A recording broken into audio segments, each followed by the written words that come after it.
زیادہ آتی ہے تو زیادہ آتا ہے. لکھ دیا ہو دنیا کی ساری طاقتیں اس کو مل کر لمحہ بھر کے لیے بھی نہیں روک سکتی.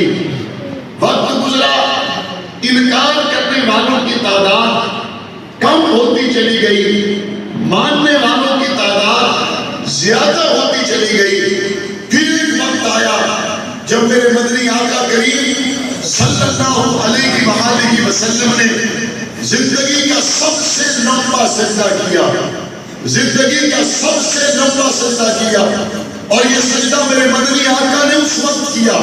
جب ایک طرف پاک پیغمبر کے 313 صحابہ تھے اور دوسری طرف 1000 کا لشکر تھا. یہ 313 جنگ کے ارادے سے گھر سے نکلے کوئی نہیں، گھر سے لڑائی کے ارادے سے نہیں، بلکہ قافلے کو روکنے کے ارادے سے نکلے. اور دوسری طرف تیر و تلوار سے لیس جنگ کے ارادے سے نکلا ہوا لشکر ہے. اور مدنی آقا نے سب سے لمبا سجدہ اپنی زندگی میں اس موقع پر کیا. اور حضور کے لبوں پر دعا کیا تھی؟ حضور نے دعا میں یہ جملے ارشاد فرمائے، اے اللہ اگر آج یہ نہ رہے تو پھر قیامت تک تیرا نام لینے والا کوئی نہیں رہے گا. اگر آج یہ نہ رہے پھر قیامت تک تیری توحید کا ڈنکا بجانے والا کوئی نہیں رہے گا. اے مصطفیٰ کریم، آپ کی 15 سال کی محنت بھی تو ہے، اگر یہ نہ رہے تو 15 سال کی دوبارہ محنت بھی تو ہو سکتی ہے. کیونکہ قرآن مجید میں خود اللہ تعالیٰ نے آپ کی طرف سے یہ ارشاد فرما دیا، قُلْ إِنَّ صَلَاتِي وَنُسُكِي وَمَحْيَايَ وَمَمَاتِي لِلَّهِ رَبِّ الْعَالَمِينَ. جب آپ کا جینا اور مرنا ہی اللہ کے لیے ہے تو 15 سال کی اور محنت، 15 سال کی اور کوشش کرنے کے بعد دوبارہ 313 کو تیار کر کے کفار کے مقابل لانا کون سا مشکل کام ہے. لیکن پاک پیغمبر کی یہ دعا کہ یا اللہ اگر آج یہ نہ رہے تو پھر قیامت تک آپ کی توحید کا ڈنکا بجانے والا کوئی نہیں رہے گا. وجہ اس لیے ہے کہ 15 سال کی محنت کے بعد اور لوگ تو آ سکتے تھے لیکن ابو بکر جیسا اور کوئی نہیں تھا. 15 سال کی محنت کے بعد اور لوگ تو آ سکتے تھے، عمر جیسا کوئی نہیں تھا، علی جیسا کوئی نہیں تھا. پاک پیغمبر نے دعا مانگ کر اصحاب محمد کی اہمیت اور عزت کو بدلا کر اس بات کو واضح کر دیا، جس طرح نبی کی نبوت اور رسالت کے بعد اور کسی کی نبوت اور رسالت نہیں ہے، اسی طرح نبی کے صحابہ کے بعد اور کسی کی جماعت کی عزت و اہمیت نہیں ہے. چنانچہ اللہ نے پھر ان کو غلبہ عطا کیا. پہلے آنے والے انبیاء کا پیغام سچا تھا لیکن دنیا میں باقی نہیں ہے. میرے نبی کا پیغام سچا تھا، 1400 سال کے بعد بھی باقی ہے کہ نہیں ہے؟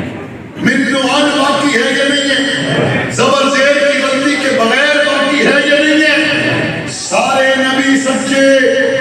سب کا پیغام سچا اور سب کے پیغام کو لینے والے سچے. لیکن مصطفیٰ کریم کا پیغام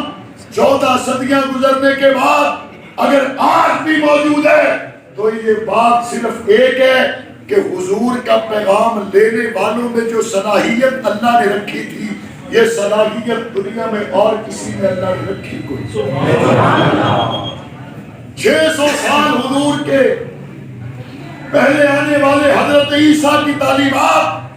جب پاک پیغمبر کا دور آیا تو تعلیمات مٹ چکی، انجیل بدل گئی، آسمانی تعلیمات اپنی جگہ پر نہ رہی. لیکن آج حضور کو گئے ہوئے 600 سال تو نہیں ہوئے، آج حضور کو گئے ہوئے 1400 سال ہو گئے. 1400 سال کا عرصہ گزرنے کے بعد اگر آج بھی دین محمدی اپنی بنیاد پر پوری شان اور آب و تاب کے ساتھ قائم ہے تو ماننا پڑے گا اس بنیاد میں جو لوگ استعمال ہوئے اور ادیان کی بنیادوں میں ایسے پتھر استعمال نہیں ہوئے ہیں. اور اس دین کی بنیاد میں بن جانے والے ان ٹھوس اور مضبوط پتھروں کو، اس ٹھوس اور مضبوط بنیاد کو صحابہ کہا جاتا ہے، حضور کے ساتھی کہا جاتا ہے، حضور کے غمگسار، حضور کے وفادار، اور رضاکار کہا جاتا ہے۔ آج اوپر سے عمارت شاندار ہو اور نیچے سے کوئی اس کو کھوکھلا کرنے کی کوشش کرے،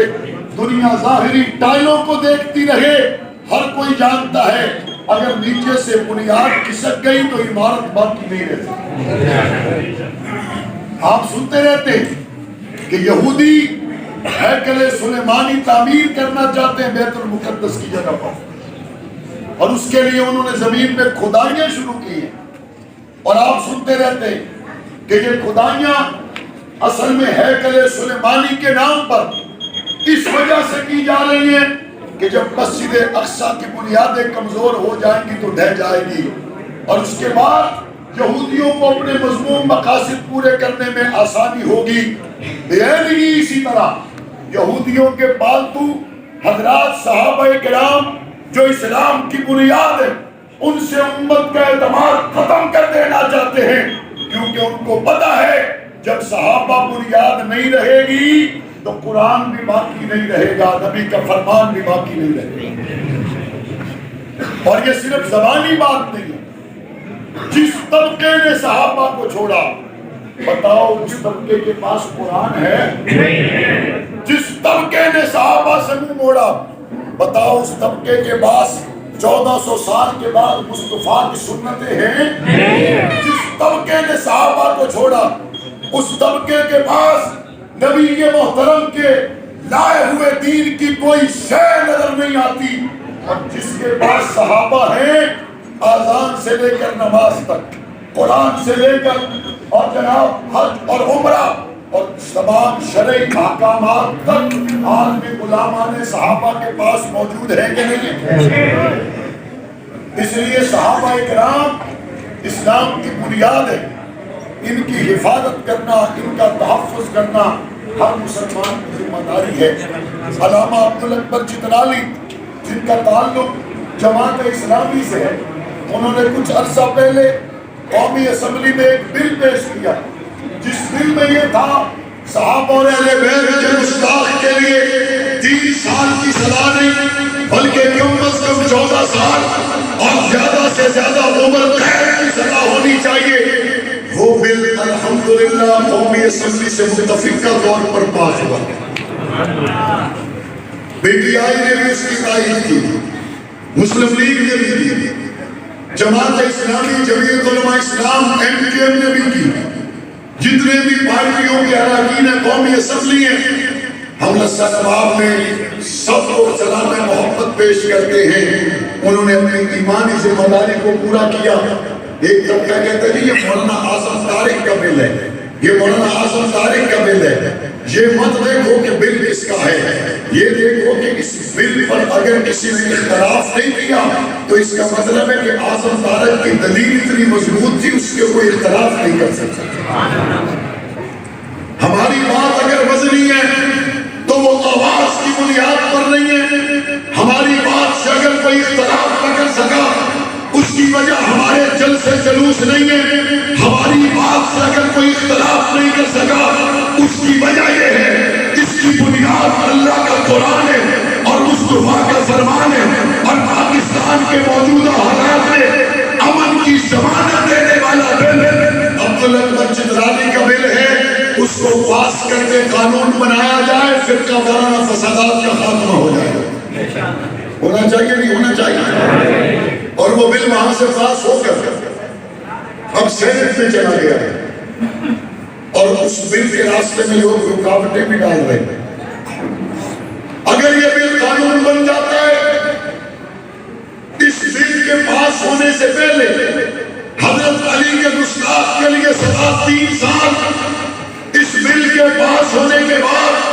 علی کے گستاخ کے لیے سزا عمر قید، اس بل کے پاس ہونے سے پہلے فاطمہ الزہرا کے گستاخ کے لیے سزا 3 سال، پاس ہونے کے بعد گستاخ فاطمہ کے لیے سزا عمر قید۔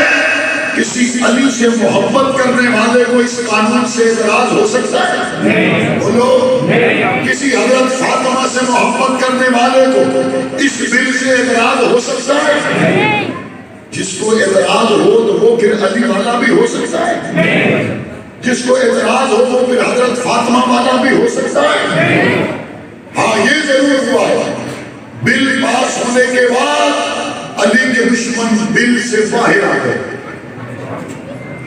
بل پاس ہونے کے بعد فاطمہ الزہرا اما عائشہ صدیقہ کے دشمن ابو بکر صدیق کے دشمن بل سے باہر آ گئے۔ بل سے سر اٹھانے والوں کو میں واضح کر دوں، تم بل سے باہر نہیں آ سکو گے، چونکہ تمہارے بڑے نے جب بل سے سر اٹھانا چاہا تھا اس کے سر پر ایڑی ابو بکر صدیق نے۔ یہ صدیق اکبر کے غلام ہیں، تمہارا باپ ابو بکر کی ایڑی سے اوپر نہیں جا سکا تھا، غلامان صحابہ کی ایڑی تمہارے سر پر ہے، اس بل کے باہر تمہیں سر نہیں نکالنے دیں گے، اور صحابہ اور اہل بیت کی عزت کا بل قانون بن کر رہے گا۔ اور آخر میں آپ سے یہ بھی پوچھنا چاہتا ہوں، مجھے اندازہ ہے کہ مہنگائی کے حالات ذکر کیوں ہیں، مجھے اندازہ ہے ملک کے معاشی حالات ٹھیک نہیں ہیں، مجھے اندازہ ہے لوگ روزانہ کماتے ہیں، روزانہ بچوں کے لیے لے کے جاتے ہیں، ایک دن کمائی نہ کرے تو بچوں کا چولہا نہیں جلتا، لیکن ان حالات میں بھی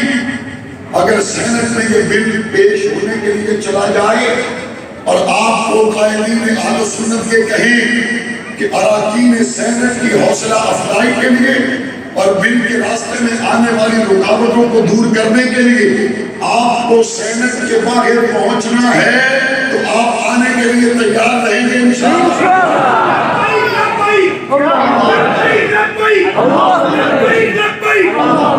اس کے لیے بیدار رہیں گے انشاءاللہ۔ آج میں نے آپ سے خطبہ جمعہ کے ذریعے ملاقات کرنی تھی، لیکن میں جب سے صبح روانہ ہوا، سفر بہت زیادہ اور راستے میں موسم بھی